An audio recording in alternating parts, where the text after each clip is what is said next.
আমরা কোনটা মান্য করবো আর কোনটা অমান্য করবো। প্রভুপাদ অশ্বিনী গোসাই তার নামের মধ্যে যা লিখেছে আমরা মান্য তাই। কবি রসরাজ কারণ গোসাই তার মহাসংকীর্তনে যা লিখেছে আমরা মানব তাই। কবি রসরাজ কারণ গোসাই কলম ধরে যে হরিলীলামৃত লিখে গেছে আমাদের পরে আমরা মান্য করবো তাই। ঠিক আছে, এটা হচ্ছে আকর্ষণ হরিচাঁদের লীলা। এই তিনটা হচ্ছে আকর্ষণ।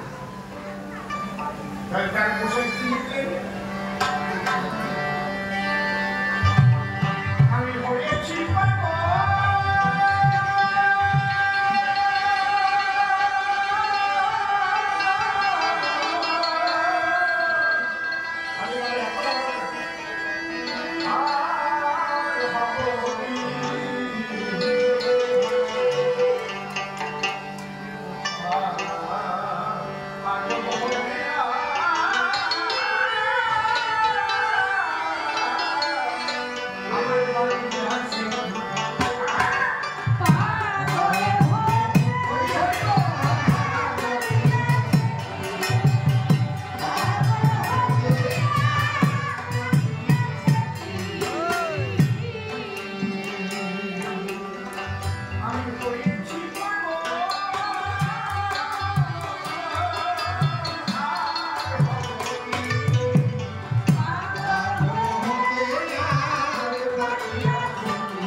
ছিল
তাদের মধ্যে ভেদাভেদ সৃষ্টি হচ্ছে। ভগবান শ্রীকৃষ্ণ বলল চাতুর্বর্ণ মায়া সৃষ্টম গুণকর্ম বিভাগস। আমি চারটি বর্ণ সৃষ্টি করলাম গুণা কর্ম অনুসারে। এখন যে জায়গায় জন্ম নেয় সেই তার জায়গায় দেয় না। ব্রাহ্মণের ঘরে জন্ম নিলেই জন্ম নেয়। তাই উকিলের সেই যদি একা পড়া না শেখে তাই তো উকিল করবে। এবং ভগবান গীতায় পরিষ্কার করলেন যে কি গুণ থাকলে সে ব্রাহ্মণ হবে, কি গুণ থাকলে সে ক্ষত্রিয় হবে, কি গুণ থাকলে সে বৈশ্য হবে, আর কি গুণ থাকলে সে শুদ্ধ। এখন আর গুণের বিচার নাই। এখন কোন ঘরে জন্ম নিয়েছে আমরা দেখি তাই বোঝা যাচ্ছে কি আমার কথা? এইগুলো হয়ে হয়ে কি হয়েছে? সনাতন ধর্ম ধীরে ধীরে ধীরে ধীরে পরিষ্কৃত। আমি উচ্চবর্ণে জন্ম দিচ্ছি, আমি ব্রাহ্মণ। তুমি বলো কি ব্রাহ্মণ? ব্রাহ্মণ কাকে বলে জানো? 9টা গুণ থাকলে ব্রাহ্মণ হয়। সমদম কর্ম সংযম কান্তিকার জবম এবচ জ্ঞান অবিদ্যা নাস্তি ব্রহ্মবাক্যে সমবেত। বেদে লেখা আছে জন্মের জায়গাতে শুদ্ধ, জন্মমাত্র সবাই শুদ্ধ, মানে অজ্ঞান, শুদ্ধ কোন জাত না। এই তো পাঠের ভাবে বিপ্র জন্মের জায়গাতে শুদ্ধ সংস্কারা দ্বিজন্যে, এই তো পাঠের ভাবে বিপ্র ব্রহ্ম জানাতি সংগ্রাম। এখন পরীক্ষা নিয়ে বলে যদি মানুষকে বিক্রি করে ওরাই পরীক্ষা নিয়ে ব্রাহ্মণের ঘরে জন্ম নিয়ে যদি নারী ধর্ষণ তার বিষয় ব্রাহ্মণ। কথাটা বলতে গেল কি মধ্যবয়স্কদের মধ্যে তারা গল্প বাধা, তারা তো অল্প বুঝবে না। এই জন্য সনাতন ধর্ম কিন্তু খণ্ড খণ্ড হয়ে মানুষের বিভেদ সৃষ্টি হচ্ছে। আমার আপনাদের ঐক্যবদ্ধ হওয়া দরকার। যে রাম ভক্ত মানে ভক্ত, কৃষ্ণ ভক্ত, হরি ভক্ত, আমরা সবাই সনাতনী, আমরা সবাই সনাতনী। হরিবলা হরিবলা। এই ঐক্যবদ্ধ যদি আপনারা না হতে পারে তাহলে কিন্তু আপনাদের ভবিষ্যৎ বলে দেওয়ার একটা যখন সন্ত্রাসীরা আপনাদের উপর আঘাত করবে তখন কে মন্ত্র কে বৈষ্ণব এই যেতে পারবে না, দেখবে এটা হিন্দু। বোঝা গেল কি নাকি বোঝেন না? তাহলে তার পোশাক কি দিতে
করতে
মহানামব্রতজি দেহরাত্রে মহাবৈষ্ণব ব্রাহ্মণদের শ্রাদ্ধ হয়েছিল শুনে এসেছেন। নবদ্বীপের অটোগ্রাফি রাধারানী যারা বৈষ্ণব পরপর দেহ রেখেছে এদের কিন্তু কারো শ্রাদ্ধ ব্রাহ্মণের মন্ত্র বলে হয়েছিল। ভাইরাই বেদাতীতভাবে হয়েছে। হরিভক্ত কৃষ্ণ ভক্তদের নিয়ে মহোৎসব হয়েছে। হরি হরি হরি হরি বৈষ্ণব সেবা হয়েছে। সবাই চোখের জল দিয়ে ঈশ্বরের কাছে প্রার্থনা